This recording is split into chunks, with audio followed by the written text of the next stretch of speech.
about phrases in Chapter 20, and there are 4 different types that we need to focus on for the test.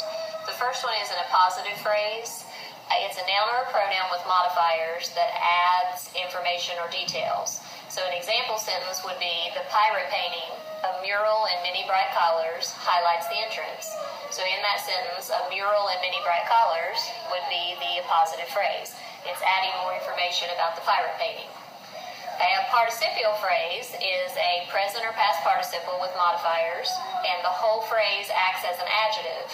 So in the sentence, chewing rapidly, the student rushed through lunch. Chewing rapidly is an example of a participial phrase. It starts with a present participle, rapidly is the modifier, and it acts as an adjective describing the student. All right, a gerund phrase, the third type, is a gerund with modifiers. The whole phrase acts together as a noun, and it normally ends with ing. If you have a gerund, the first word of your phrase will end with an ing.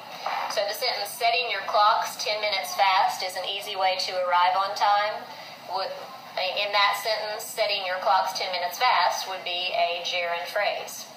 And the last type, an infinitive phrase, is an infinitive with modifiers. And this is kind of an easy one to figure out because it follows the word to.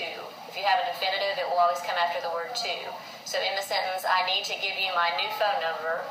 To give you is an example of an infinitive phrase. So hopefully going over these 4 will help you sort them out and do better on your test.